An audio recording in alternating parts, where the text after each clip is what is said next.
అసలు లిక్కర్ స్కామే జరగలేదు. ప్రభుత్వమే మద్యం దుకాణాలను నడుపుతుంటే స్కామ్ కి ఆస్కారం ఎక్కడిది? చంద్రబాబు నియమించినటువంటి సిట్టు అచ్చోసిన ఆంబోతుల్లాగా భీభత్సం సృష్టిస్తున్నారు అని వైసీపీ ప్రచారం చేస్తూ వస్తుంది. మరి సిట్ అధికారులు నిందితులు అని చేస్తున్నటువంటి అరెస్టులను ఎలా చూడాలి?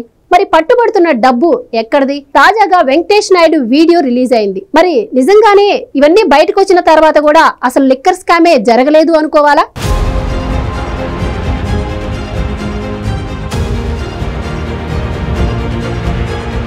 నమస్తే, వెల్కమ్ టు ఫ్యాక్ట్ చెక్. నేను గోవర్ధన. తాజాగా వెంకటేష్ నాయుడు డబ్బు కట్టలు లెక్క పెడుతూ రిలీజ్ అయినటువంటి వీడియో రాష్ట్రం మొత్తం సంచలనం సృష్టించింది. ఎప్పుడైతే వెంకటేష్ నాయుడు వైసీపీకి సంబంధించినటువంటి వ్యక్తి అని బయటకు వచ్చిందో వైసీపీ వెంటనే ఉలిక్కి పడింది.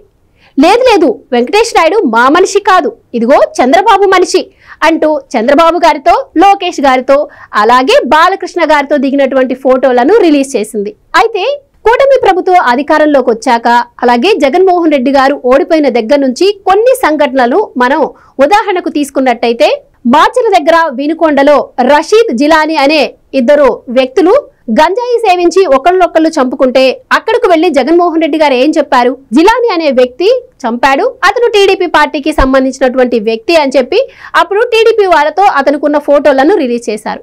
ఎప్పుడైతే అతను మళ్ళీ వైసీపీ వాళ్ళతో అలాగే జగన్మోహన్ రెడ్డి గారితో ఫోటోలు దిగారో వెంటనే నోరు మూసుకున్నారు. ఇక మరొకటి తీసుకున్నట్టయితే రాప్తాడు పర్యటనకు వెళ్లాడు జగన్మోహన్ రెడ్డి గారు. అక్కడ కురుబ లింగమయ్య అనే వ్యక్తిని పైటాల సునీత ఫ్యామిలీకి సంబంధించినటువంటి వాళ్ళు చంపారు అంటూ అక్కడి కూడా ప్రజలను నమ్మించే ప్రయత్నం చేశారు. ఫైనల్లీ అది కూడా బూమరాంగ్ అయింది అనుకోండి. సో దాంట్లోనే ఆయన హెలికాప్టర్ ఘటన కూడా మనం చూసాం.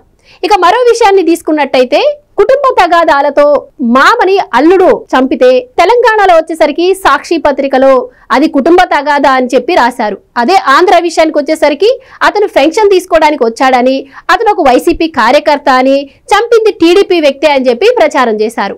ఫైనల్లీ అతను మామ అల్లుడని, అది కుటుంబ తగాదాల వల్ల జరిగిన హత్య అని తేలింది. ఇక అందరికీ తెలిసిన విషయమే తాజాగా జరిగినటువంటి ఇన్సిడెంటే ఇది. సింగమయ్య తన కారు కింద పడి చనిపోతే ఆ విషయాన్ని చాలా రోజులు దాచిపెట్టినటువంటి జగన్మోహన్ రెడ్డి చివరకు వీడియో రిలీజ్ అయ్యాక లేదు అతను నా కారు కింద పడి చనిపోలేదు, అంబులెన్స్ లోనే టీడీపీ వాళ్లే చంపారు, లేదు లోకేష్ గారే చంపించేశారు అని చెప్పి ప్రచారం చేశారు. ఆ తర్వాత వాళ్ళ ఆవిడని తీసుకొచ్చి చేసినటువంటి నాటకీయ పరిణామాలు కూడా మనందరికీ తెలిసిందే. ఫైనల్లీ సింగమయ్య జగన్మోహన్ రెడ్డి గారి కారు కింద పడి చనిపోయాడు అని చెప్పి ఇంటెలిజెన్సే నిర్ధారించింది. ఇక ఇలాంటి ఉదాహరణలు చెప్పుకుంటే ఎన్నో ఉంటాయి. ఇక తాజాగా లిక్కర్ స్కామ్ విషయానికే వద్దాం. ఎప్పుడైతే లిక్కర్ స్కామ్ గురించి ఆయన పార్టీకి సంబంధించినటువంటి వ్యక్తి విజయసాయి రెడ్డి గారు బయటకు వచ్చి చెప్పారో, విజయసాయి రెడ్డి గారు టీడీపీకి అమ్ముడుపోయారు అని చెప్పి స్వయాన జగన్మోహన్ రెడ్డి గారే అన్నారు. అయితే ఇదే లిక్కర్ స్కామ్ లో సిట్ అధికారులు అరెస్ట్ చేసినటువంటి గోయిందప్ప బాలాజీ విషయాన్ని తీసుకున్నట్టయితే, ఆయన భారతీ సిమెంట్స్ లో హోల్ టైం డైరెక్టర్ గా ఉన్నారు.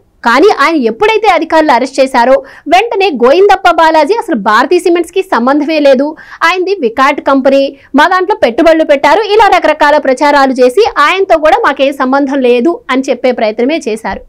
ఇక ఆ నెక్స్ట్ తీసుకున్నట్టయితే, మొన్న తాజాగా హైదరాబాద్ లోని సులోచన ఫామ్ హౌస్ లో 11 కోట్లు పట్టుబడ్డాయి. ఆ 11 కోట్లు మరి దానికి సంబంధించిన ఆధారాలు, విజువల్స్ అన్ని బయటపెట్టి వీడియోలు కూడా బయటకు వచ్చిన తర్వాత అక్కడ విజయేందర్ రెడ్డి, ఉపేందర్ రెడ్డి అనే వాళ్ళకి కసిరెడ్డితో సంబంధాలు ఉన్నాయని, ఆ డబ్బులు కసిరెడ్డి రాజే అక్కడ దాచారు అని చెప్పి అధికారులు టెక్నికల్ ఎవిడెన్సెస్ తో సహా బయటపెడితే, లేదు విజయేందర్ రెడ్డి టీడీపీ వాళ్ళకి లొంగిపోయాడు, టీడీపీ వాళ్ళే కావాలని చెప్పి విజయేందర్ రెడ్డితో అక్కడ డబ్బు పెట్టించి మరి అది మా మీద తోసే ప్రయత్నం చేశారు, కావాలంటే ఆ నోట్లను చెక్ చేసుకోండి, అక్కడ 2000 రూపాయల నోట్లు ఎలా వస్తాయి, అవి ఎప్పుడో బ్యాన్ అయిపోయాయి కదా అని ఇలా కొన్ని లాజిక్ పాయింట్లు మాట్లాడే ప్రయత్నం చేశారు. ఇక ఫైనల్లీ వెంకటేష్ నాయుడు విషయానికే వద్దాం.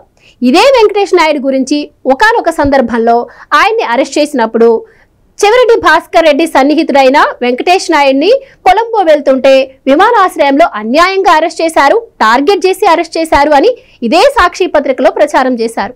కానీ ఇప్పుడు అదే వెంకటేష్ నాయుడుతో మాకు ఎటువంటి సంబంధం లేదు అంటున్నారు. మరి ఎటువంటి సంబంధం లేనప్పుడు చెవిరెడ్డి భాస్కర్ రెడ్డి కోసం డమ్మీ నామినేషన్ వెంకటేష్ నాయుడు ఎందుకేశారు?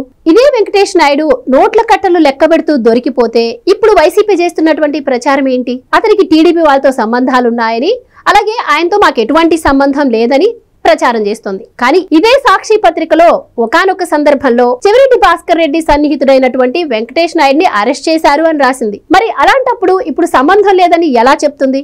అప్పుడు వెంకటేష్ నాయుడు అలాగే చెవిరెడ్డి భాస్కర్ రెడ్డి ఇద్దరూ కలిసి కొలంబో వెళ్తున్న టైంలోనే కదా వెంకటేష్ నాయుడిని అరెస్ట్ చేసింది అని చాలా మంది క్వశ్చన్ వేసుకుంటున్నటువంటి పరిస్థితి. సో వెంకటేష్ నాయుడికి చెవిరెడ్డి భాస్కర్ రెడ్డికి ఎలాంటి సంబంధం లేనప్పుడు ఆ రోజు ఆ విషయం ఎలా రాసింది?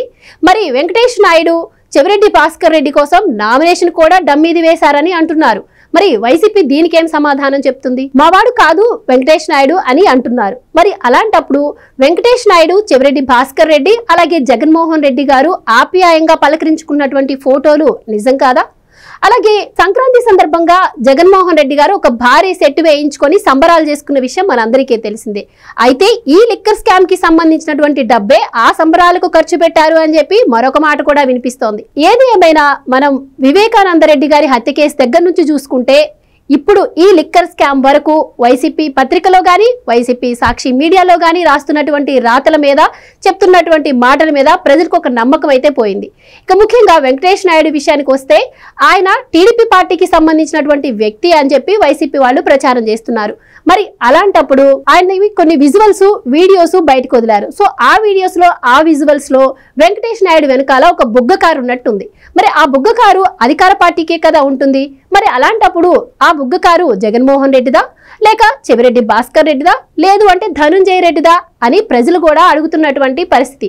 ఏది ఏమైనా వైసీపీకి సంబంధించి ఎలాంటి విషయాలు బయటకు వచ్చినా అది వాళ్ళు కూటమి పార్టీ మీద తిప్పికొట్టే ప్రయత్నం చేస్తున్న ప్రతిసారి కూడా బూమరాంగ్ అవుతున్నటువంటి పరిస్థితి. ఏది ఏమైనా వైసీపీ తనను తాను రక్షించుకునేందుకు కల్పిస్తున్నటువంటి కల్పిత కథలు చేస్తున్నటువంటి ప్రచారాలకు కాలం చెల్లిందనే చెప్పాలి.